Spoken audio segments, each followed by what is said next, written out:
Welcome back, televiewers of Star Television. This is Sunday Live. Before that musical break there, I told you that we will be having a guest as always on today's edition of the program. And our guest is a very fine guy. He does spoken words. Yes. There is just a lot about spoken words artists, their inspiration, the messages they pass across, and why they decide to pass in that form. They're always been wishing to know. I'm sure a lot of you out there too want to know. There are times that there will be competitions and they'll be like, spoken words artists, and you'll be like, why did you not just do this thing in singing? Why did you not just produce this thing as a movie, let others act? Why should you stand, use your voice, your emotions to say these things? Follow me, ladies and gentlemen, as we welcome Mottanni this one hour. You can call him Mottanni, forget about a long name. Let's just call him Mottanni. Happy Sunday to you, Mottanni. Thank you very much, Siddy.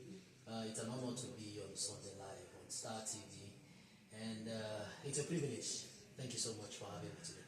It's a pleasure having one big Mottanni in the house today. Not a big for it. Calm down, no small anger issue already take over. So tell me, it's a Sunday unfolding. It's been an engaging Sunday so far because I had a lot of things that I had to do, and one of them is being here today. And before being here today, I had to go to the studio, do some recordings. Before coming here, I'll be leaving here for rehearsals, for shows, and all that.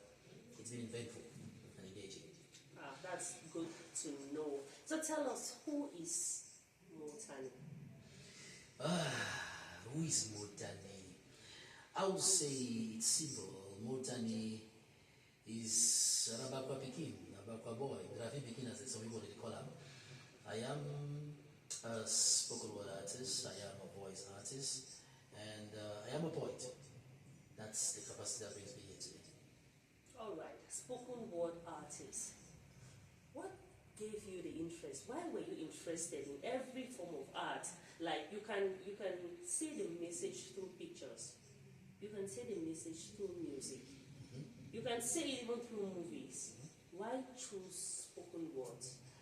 The beauty about it is that, see, when you look at life, all this variety of different art forms, they do exist. One of the main reasons is to be able to reach out to different people based on their what captures their interest. That's why when you see people pick out, when there's a message or something to pass out to the population, some people will decide, some people will only get it if you put it in music. Some people will only get it if you put it in a painting. Other people will only get it if you put it in maybe a write-up conventional poetry, or you put it in some other sculptor or some other art form. So, spoken word poetry, what got me there is, there was a time in my life where I was going through a lot of challenges. It was so bad that I found it even difficult to walk on the road. It was challenging. I had a lot of illusions, a lot of fears in my life. And what got me out of that moment, was music, motivational speaking, motivational speakers and their messages, and poetry. Those were the three things that had to help me get through that difficult moment of my life. So when I succeeded to navigate the difficult moment I had, the question I asked myself is, during those difficult moments, the question I asked myself was that, is this all about life? Is life all about just, you are born, you go to school, get a job, get a wife, give birth to kids, and stay and retire and die? There must be more to life than just all of this. And then I asked myself too, imagine during the moment I was in, I had none of these forms of art, spoken word poetry, motivational speaking, and music. If I didn't have all of these art forms, I'm not sure I would be seated here today. I would have got myself to a point where I would do something drastic or something terrible, and maybe I would have been locked up somewhere, or maybe I would have even been dead by now. But thank God to these people, I was able to go through that moment. So I told myself, okay, now some other people, by expressing themselves in the forms of art that they love has helped you get through a difficult moment.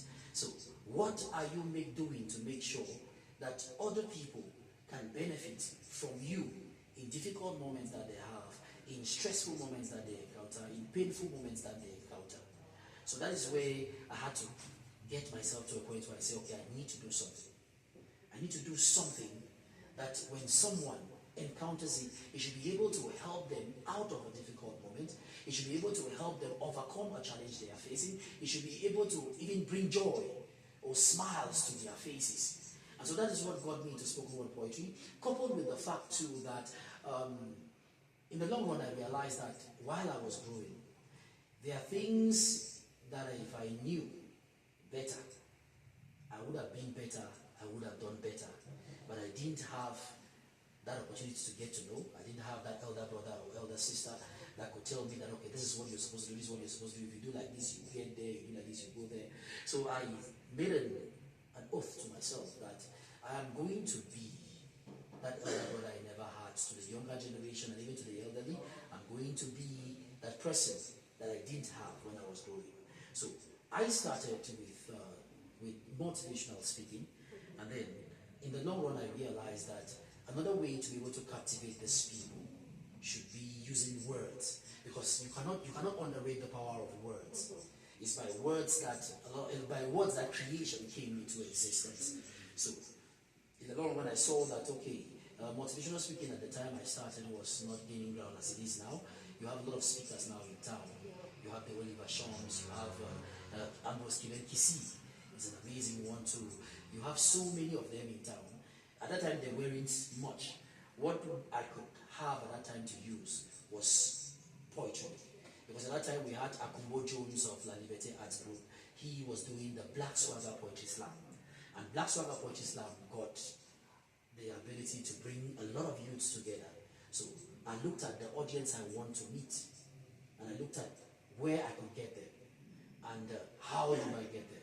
So I saw Akumbo Jones of La Liberté Arts Group. He was doing Black Swagger Poetry Slam, and that is where the youth were. And why are they coming to Black Swagger Poetry Slam? They needed to listen to poetry, they needed to listen to spoken word. So I had to dive into spoken word poetry. That's beautiful to know, Mottanni. So tell me, what inspires your spoken word pieces? What gives you the inspiration? What inspires you? Because I know you have a lot of these pieces out there on different topics. Yeah. So tell me, what is the inspiration? Okay, see, it's an interesting one. The first thing that inspires my poetry is my life experiences. My life experiences, experiences that my friends and close associates have had. When I look at my life experiences, I listen to their own experiences and their own challenges they faced in their life. I always try to see how I can come up with something that will be able to empower them to keep struggling, to keep moving, and never to give up. Then another thing that has been somehow shaping the spoken word that I do has been my environment. The environment that I am in, the situation of that environment, the things happening in that environment. And in Abakwa, now we are in, God bless Abakwa, we have been in the crisis for long.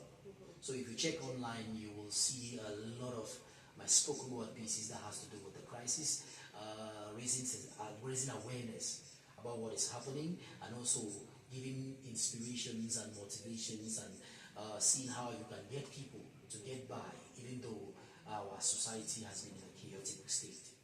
Yeah, I've watched you on stage a couple of times, Mottanni, and I can say that you actually embody what you're talking about, like your facial presentation, your physical, like you try to be what you're talking about. Let people not only hear you say it, but see you say it as well. So walk us through that creative process. How do you go through writing this and putting yourself into it, so people, when they listen to you, they see it through you? The challenge is, I used to listen to this guy, Les Brown. He said it's not enough to give a message. You have to be the message. And being the message means that once you've decided on the message you want to pass out in a particular poetry piece or in a particular spoken word piece, it means that at that point you are not you. And at that point, you need to also reflect on your life and see that, okay, there are things you need to do, or there are things that you would love to do, but you cannot do them because it will not speak well for the message you're carrying and the message you want to pass. So it's like a prison. It's like a prison that you have to lock yourself in to be able to pass out the message in its entirety, because that message that you want to pass out in that spoken word piece, the message you want to pass out in the poetry, might be for just one person. Like I was touched by messages from the Les Browns, the music from a lot of artists, and also even the TT Jakes and all that. They were preaching to a crowd, or they were doing their art and performing to a crowd, but it spoke to me personally. So when I want to do that, whenever I decide on a message I want to pass, I always ask myself, I need to become the message, not speaking the message, but become the message. Because once you become the message, the spirit you carry is what communicates to the other person's spirit. So despite your appearance, they are able to feel and understand the spirit of the message, and by so doing, it creates the impact. By so doing, it drives the change that you may want to have created in that piece. So how then do you balance now your personal experiences with these artistic expression? Yeah, first things first. When I want to write poetry, the first things first is, okay, I look at my personal experiences. Then I take a pen. Sometimes I take a pen when I'm inspired. Sometimes I have to summon the inspiration. I take a pen. I write. I don't care if what is coming out is an article or a poem or whatever. I just write. So I write those experiences the way I feel them. Write the experiences the way I feel them. Then, when I'm finished writing, at most times when I've finished writing, the pressure, the pain, the stress is now at a lower level. Now I can keep the peace, go out, do some other things, get engaged in other activities. Then maybe come back to it when I'm in a more sober and more calm state, and see how I can make it more appealing, and see how I can improve, I can add the different forms, the stylistic rhymes and all that, to see how I can add it to make it beautiful, and to see how I can add those things to make it easy and comprehensible to the layman on the street. That's a lot. And there are times you present a piece for like 30 minutes and above without reading somewhere. So I'm always like, wait though. So Mottanni wants to tell me that it don't take it time, you write the things. In the grammar. You can stand like you understand? Yes. Is it that you just understand what you have written and in front of people you just let it flow? Or you actually have to cram these things? Like, it's just a lot, seriously, and it's beautiful too. You get to see the expression, the words, and everything, and you be like, this is a lot of creativity. You see how you look at me with so much admiration. You look at me and you wonder what kind of mind I have. Yeah. That's how I used to look at Joyce Babatunde. When I started poetry, Joyce Babatunde had been in it for long. So when she stood on stage for 8-10 minutes and she was vibrating and words were just coming out, I looked at her like I said, Joyce. What did they finish? I said, how you do it in them?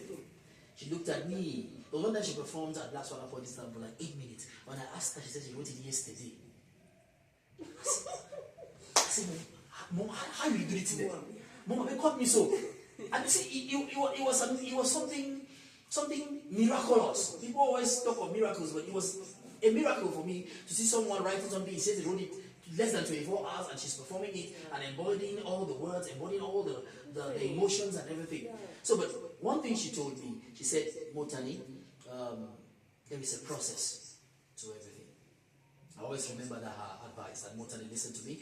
There is a process to everything. And you cannot skip a step in the process. If you want to skip a step in the process, you will short circuit and die, or you go to the stage and make a fool of yourself. It takes a process for you to get to where I am. That is the thing Joyce told me. And she said, just keep practicing. Just keep trying. And be you. One day, you'll be able to do it. So if you are telling me that today, then I'm happy and I'm telling Joyce that, Joyce, I'm not reached that level. So a joy. In fact, I don't reach to that level. But one thing is, you write it one line at a time. As Joyce Babatunde told me that Mottanni, you write it one line at a time, to one stanza, to a whole block that makes the poem, that makes the poetry. So, but she said, as you write it one line at a time, you are going to master it one line at a time. So that's what Joyce said. You master it one line at a time. Sometimes it will take you an hour to be able to master a stanza of 8 lines. You start by mastering just one line and you sit. You master the second one. Try to see if you can combine it with the second, with the first. Master the third line. Try to see if you can combine it with the 1, 2, 3. Sometimes you try, you master 1, 2, 3, 4. Number 5, you master, you discover that you've forgotten the other 4. That's the challenges of my job. That's the challenges of my job. But once you are on that stage, and you already know, because the first thing you do when you want to write a poem or a spoken word piece is you already have a message you want to pass. Once you already know that message, it gives you a lot of power to be able to even create while being on that stage. Sometimes you have mastered everything that you're supposed to say on that stage, but the spur of the moment, those lines are not coming. The spur of the moment, the pressure, those lines are not coming. You are trying to remember. They say, don't forget yes, or you don't forget who. You know how you forget who inside the answer. I said, oh boy, spend So sometimes you don't, but once you know the message, and once you're cognizant of the fact that you standing on that stage, you're not representing you, you're representing generations. You're standing on that stage with your ancestors, you're standing on that stage with your forefathers. Once you have that in mind, even when you've forgotten those lines, you will still be able to create on that stage and pass the message that you were intending to pass. Thank you very much, Mottanni. Like it always really amazes me. Like it's always like, wow, what kind of mind is this? Yeah, it's so beautiful. It's with that televiewers that we are going to watch a piece of Mottanni performing. Yes, I feel the talking so I feel says the one just talking and talk. Munasia, it's not island. Munasia. Amos, if that piece by Mottanni is ready, please let's have it. Ladies and gentlemen, Mottanni. I'm sure the way I was smiling while watching that is the same way all our televiewers were smiling as well while watching it. One thing Mottanni that usually really intrigues me about your voice is the voice. Tell me, have you worked on your voice or it's just your voice? Because it's a voice that if you are on stage and someone is passing outside, you want to come back like, who is that? It draws that attention. So have you worked on the voice? So that people who want to get into this thing, they should know if they have to work on their voice or they don't need to get their natural kind of voice. Siddy, thank you very much for that intriguing question. The first thing is that you have a voice. Yeah, I remember this voice I have. When I was young, I was being insulted for this voice. Okay. That's the first thing. They used to call me the boy with the big voice.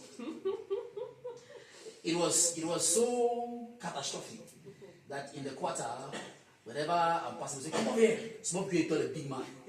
At one point, I started eating all kinds of stuff to get this voice to just go away and let me just be. So, all of us can speak, but no matter how much power your voice carries, you need to train it. You need to train it. The voice was there, but we still had to train it. I've been in the choir. And I was singing bars. When I went there, that's why I realized that you have a very good, big voice, but that does not mean that you can sing. You need to train that voice to be able to sing the bars. So actually, definitely you have a voice, but you need to train it. You need to hone it, okay? You need to hone it to be able to be able to captivate, to be able to somehow tune it to the message you want to pass. Because the performance you've watched, Fireside, by myself, by Mottanni, you have Tio of Hemon and Luke Sabiga. It's not how I perform every piece.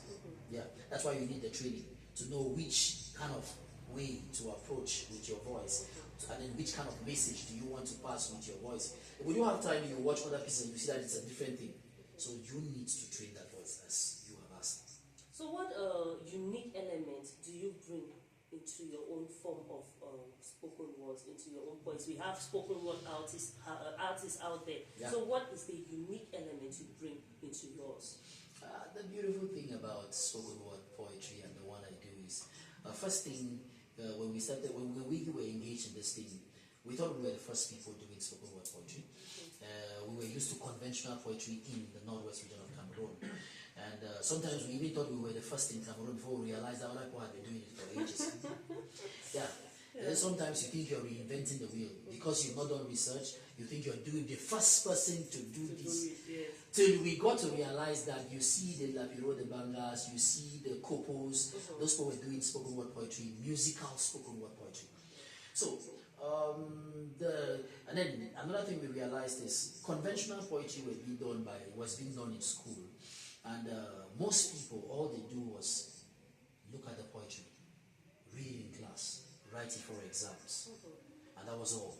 So the question we asked ourselves when we engaged in this type of things was, okay, how do we take the poetry in the classroom that embodies a lot of lessons, embodies a lot of stories, and a lot of life lessons that will help people get along with their daily activities? How do we take it to the streets?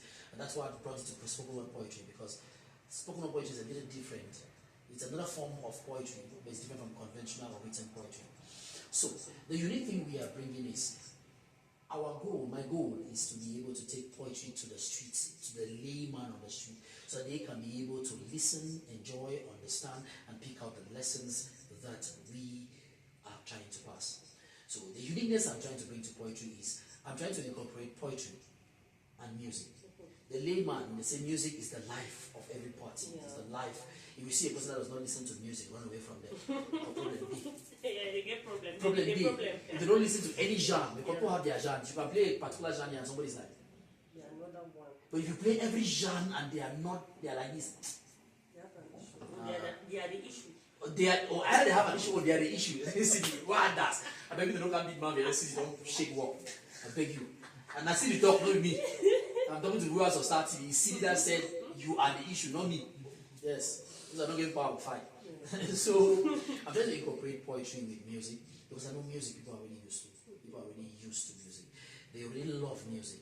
So I'm trying to incorporate poetry with music to make it different. Then I'm trying to, what I'm doing now is make it as simple as possible. And that's why we incorporate pidgin.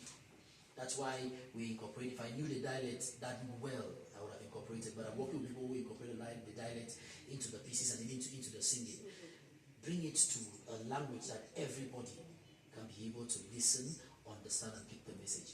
Because first things first, you must be able to make it in a way that they can enjoy. Let them enjoy it. Let them be able to be entertained by it. Then entertain, then entertain. Entertain, then entertain. So that is the basic thing we are trying to do. So the uniqueness, as you've said, I'm incorporating music. Most of the poets in Bamenda, we're trying to incorporate music, and we're trying to use the local language, incorporate the local language into the pieces to make sure that the layman can be able to understand what we are talking about. Yeah, growing up, when someone sees they are a poet, like I'm a poet, the first thing that comes to your mind is the person will be grammar, because you start to think about all the Shakespearean languages and all of that. But now watching you perform do poetry in pidgin is trying to make people understand. Say poetry no be by bringing words, me the yeah poetry that you find a dictionary. So I will break down the word in a half. You listen to small poetry, you find an advanced learner's dictionary. Yeah, you listen to the post and say, check what everyone means with it. And you miss the beauty of the poetry. Because once you're listening to something, you are seeing the gestures, you're understanding what they are saying, you are then feeling it. Alright, this brings me to this question where a lot of people have been saying that Cameroonians are not supportive at all. You see artists, most people love music, most people love watching movies. And your genre, spoken word, is something that a lot of people are not really into it. So if artists are saying Cameroonians are not supportive, actors are saying that, tell me, are Cameroonians supportive? Tricky question, see. Very tricky question. The question I always ask myself, when people say this, I say, okay, have you found your audience? you found your audience? Because people I know, human beings, will only water what is giving them life. That is the truth about it. We are so self-centered that we only water, every human being will only water what is giving us life. So, have you found the audience that your poetry, your music, your dance, your painting, have you found that audience that your art is giving them life? Because if you have found them, they will water you to make sure you stay alive, to keep feeding them. But the truth is, when you're starting, it's challenging. Sometimes you just throw it to the crowd. And when you throw it to the crowd, people have different interests. And when they don't show interest or appreciation for what you do, you feel like they are not supportive. But bring up what they like, what they feel like is giving them life, and you will be surprised how much they can put in to push it. So I always tell myself all the time, like, okay, there are times you perform and no one claps. There are times you perform and no one gives you anything. I just tell myself, no, my audience, we're not here.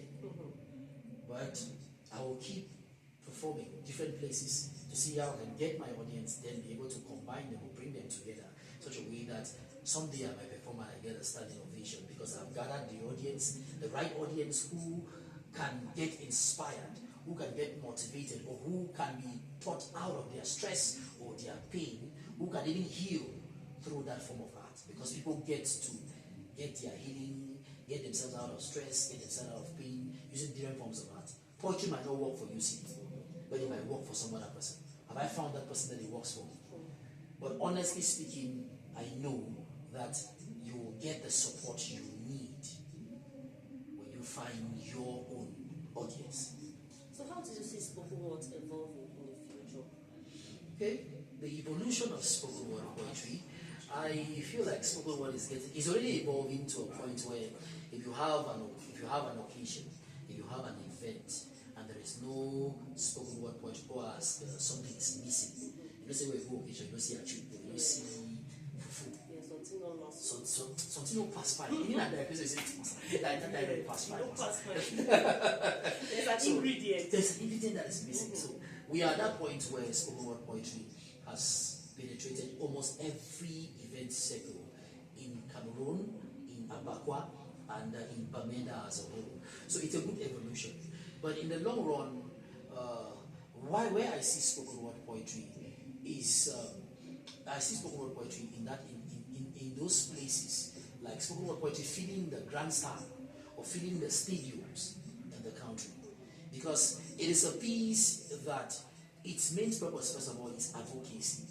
Its main purpose is one of the main purposes of spoken word poetry is advocacy, to be able to get the audience or get the community to be conscious of the challenges that they are facing, get the community to be able to know the problems in the community, and also give them suggested solutions that if they apply these solutions, it might help get the community to another level. It's also, the purpose of it is also to be able to get them to be able to overcome their daily problems, challenges, and the things they face in life. So I see spoken word poetry in that place where when we call a concert, a spoken word, to a point where we have spoken word poetry concert, not music concerts. Because at this point we are perching behind our amazing artists in the Northwest region, our amazing artists in Africa and the world as a whole. We always go to shows where it's a musical concert.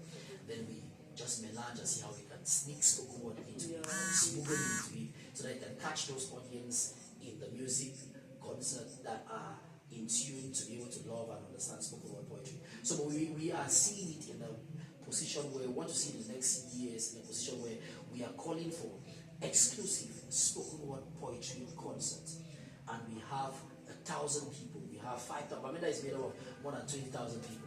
So we want to see if we can have a concert and we just take just 1,000. Then the other 9,000 people go for the musical concert. Yeah.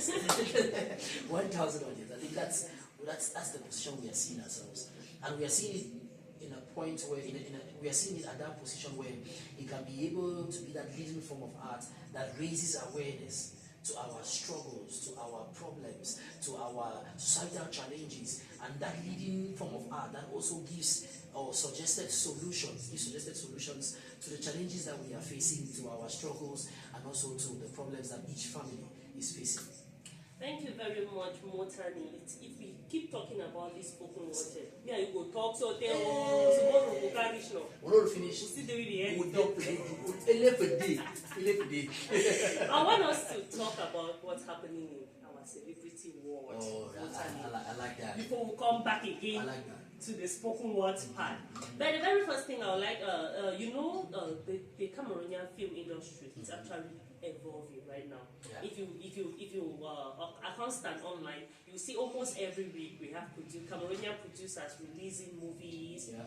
Releasing, and we have a lot of people consuming enough, especially given the fact that now our Cameroonian producers bring their movies to YouTube. You know, at first, the first question used to be, where are we going to get these movies? There'll be a premiere, people will pay tickets to attend, but we'll never see the movie. We don't know whether Cameroon film that end up Musa. We will hear one or two say Netflix buy them. If you get Netflix account, you watch every day. You. So one day they don't make 10 years. They still can't get say, where did this movie end? A movie like Piece of It I've never watched. But I knew it was launched and it was one of the biggest movies. Yes. So there's another one that came out. Is it Fourth Generation? There's another one that came up. Was it like 5 years ago? Fourth Generation, where you have almost. And I've seen the poster to that, and I've seen a trailer. It's like an amazing movie. Yes, where do you watch? A lot of trailers, you go online, what you see is trailers. You even ask the producers, what's happening to this movie? Okay, recently we had Abakwa that was shot here, and but then we got information that it has been released on a platform, Amazon Prime. Yes, at least you have a platform there you can watch. That's for people who have access to it. But now a lot of producers are taking it to YouTube. Thanks to Caro, that's Lilian. She started it in Cameroon, bringing the movies to YouTube. Now we have Stephanie Doom, who releases movies almost on a weekly basis too on YouTube. Okay, so this newly released Cameroonian movie, Golden Spoon. It's from the trailer, we understand that it's a good movie. Amos, please give us a trailer of the movie Golden Spoon. Golden Spoon. Mottanni, what is it? Siddy, well, you watch a whole trailer, so they point at the button. Go ahead, I'm not going to see you sure. I don't want to see it. So Golden Spoon is available. You can go on YouTube and you watch it. Don't mind Mottanni, whatever you say. That you want to say the top about. What to it? Tell me, Sebastian. No, we forget about that part. Alright. We're going to have a different thing. Okay.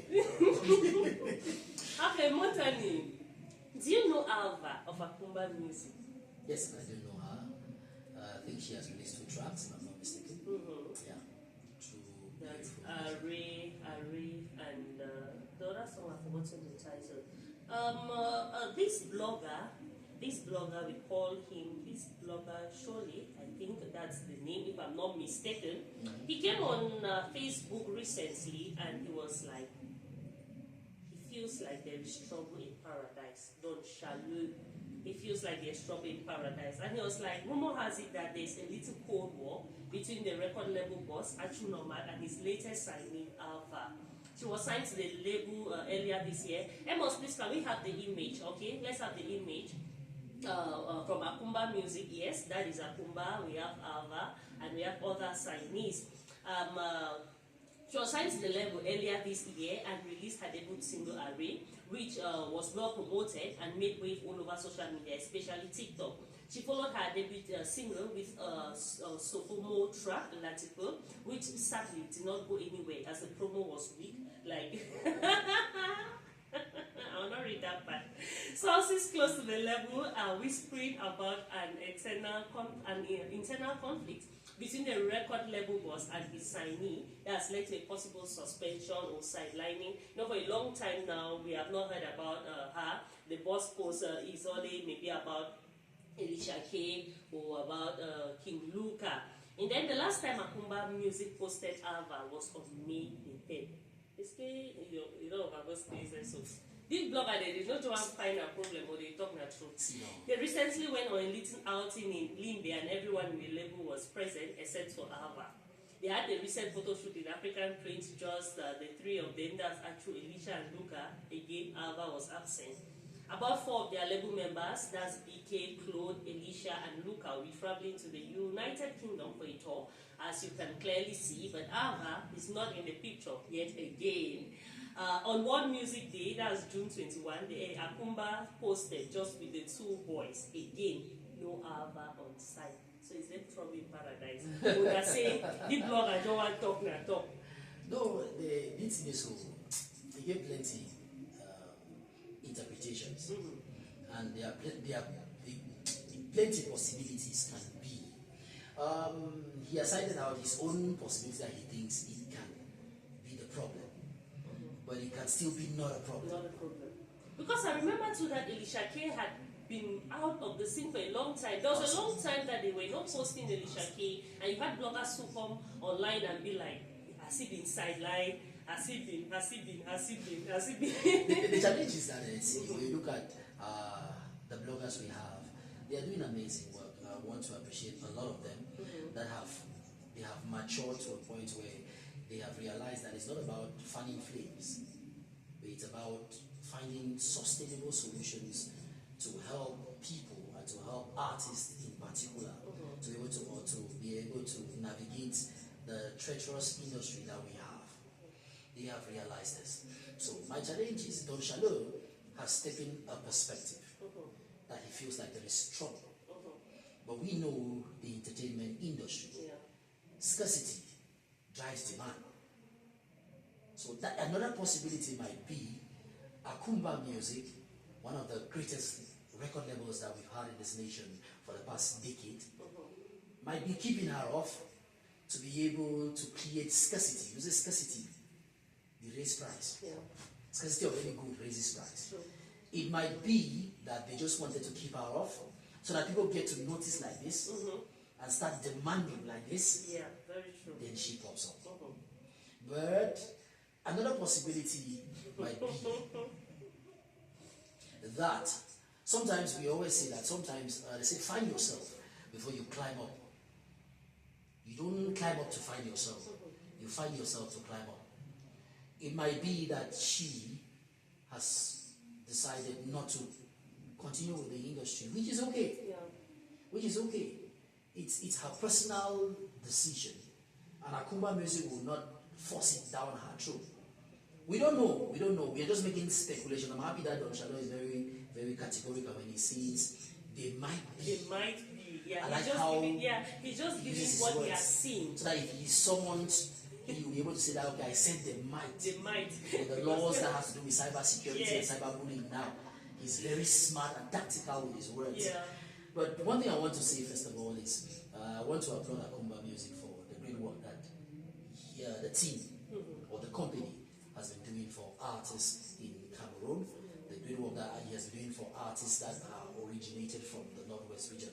He has done a lot, and despite the hurdles and the troubles he has been facing on the way, he and his team have kept on. They are even venturing into movies, venturing into comedy, and they are doing amazing work. So, but what I want to say concerning the Alva story is that only time Can't tell. can tell. Obviously. It isn't an entertainment tactic. The one you almost That's showbiz no. That's showbiz no. Yeah, plus when they not say showbiz space the way. What catches people's attention is the negative. Yes. I will take an example for Alain Menget. You know, he has always given the social media space the idea that he has low sperm count and he has no child. He has never been married. He has no family. Like, he gives... Yeah, I remember last year he said he will soon be 50 and he's still looking for compatibility. And you make a good point. Your punchline, you'll soon be 50 and he's looking for compatibility. Yeah. Punchlines. Let's go ahead. So it made a lot of people be like, okay, the old man, so he never married, he no get pikin, and all of that. He has low sperm count, he has this, he has that. Recently, he went on Dicho Boris' podcast and he said all of that was a narrative to gain attention. Since that is what the people want, negativity. And from then he posted like 3 of his kids. Like this, his daughter, his son. You know, I watched it live, but I didn't get to finish it because of the internet hurdle. So He has posted picture of his kids. Yes. So me they say actually Zipa no gain nothing alone. Showbiz. So tell me, did Tila and Askia beef if you say go ever end? Tila is one of those artists that has given her life for Abakwa. She has given her life. No matter what people say, I have always respected that lady. It is not easy to give your life for a people that don't actually give a damn of how you are. They talk about people they don't send you. They don't send you, that's better. Yeah, they don't send you, that's true. It's not easy.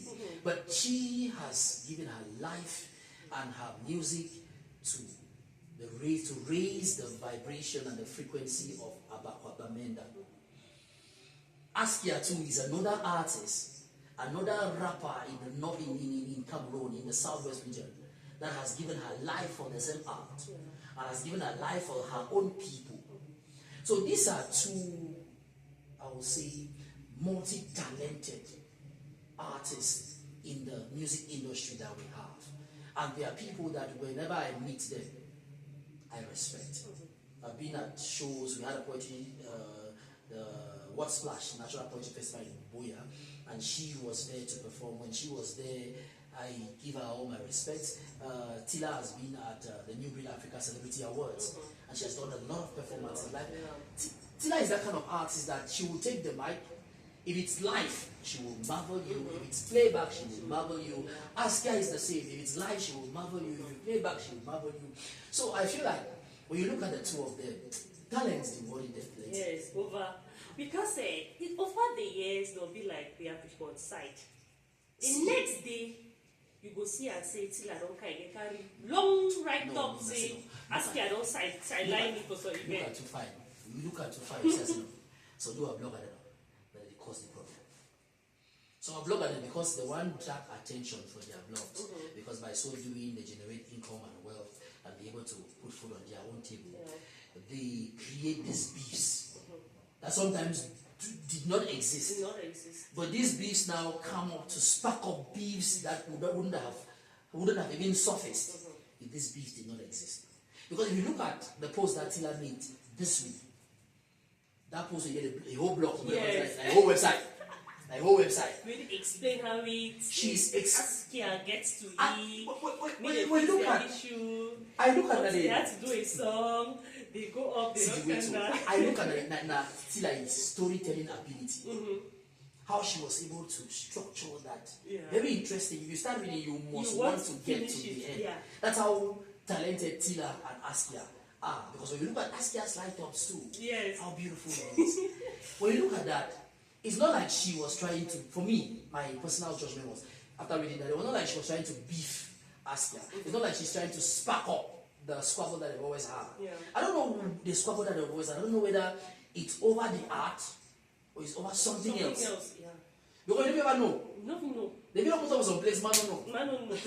There are things that are hidden behind the camera. Yes, and we see only the effect of it. Yes, and it's their personal stuff that they need to keep for themselves. Till they decide to bring it in front of us, we cannot see. So I don't know, but I feel like she was writing reconciliation, and then what I understood was she was also trying to bring to the limelight what bloggers are doing. They are causing those squabbles between the two of them. Because it's not like she's saying that, okay, I cannot work with Askia like they used to say before. Because the two of them are talented. If the two of them can combine with the other Mines and the other rappers that we have, they will be unstoppable and they'll be able to fill stadiums and they'll be able to also make talking about Mine, she did a song recently, she had Tila on it, and then Askia go beef all them. so people assume say na showbiz. Because if Aleneme, after how many years of convincing me that he's a celibate with no child, don't present it, that means say we will make so Tila and Askia and Mine don't decide to put that beef online, but they are fine. They are fine, it's true. Time is not on our side, Mottanni. So tell me before we go, what advice would you have to those who are the emerging spoken word artists, those who love your art and they want to be like you? What advice do you have for them? Look you in my eyes, in my eyeballs. You understand? One thing I always tell them is simple, that the world wants to hear your story in your own words, in your own language, with your own style. Listen to Mottanni, listen to other spoken word artists, but don't try to be them. Be you. Because the world has already tasted Mottanni. They want something different. People are always looking for something different. So, spoken word poetry will be what you say it is. It will not be what Mottanni has made it to be, but it will be what you say it is. So remember that the world wants to hear that story that you have. They want to hear it so. And they want to hear it in your own words, in your own language. And remember that it's not a bed of roses. It's going to be challenging. You're going to even text Mottanni and say, listen to this piece and tell me what you think about it. Mottanni will take 1 week to answer. It's not because I don't want to, but because I'm still trying to build my own self and take myself to a level where I can be able to help others. You can only give what you get, what you have. You can only give what you have. So I'm telling you that keep writing, keep practicing. If you've not had a platform to perform yet, keep writing, keep practicing. Because when the platforms come, what you will not have might be pieces if you had not been writing.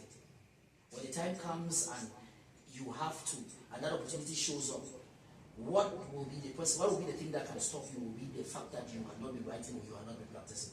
But your time is now, your time is when you say it is. Just keep working.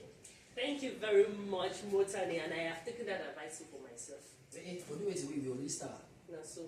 Maybe you come over and chop money. His handles are displayed on the screen, please. So if you're getting to Mottanni, you know you're getting to him for mentorship or for him to come and perform at your event.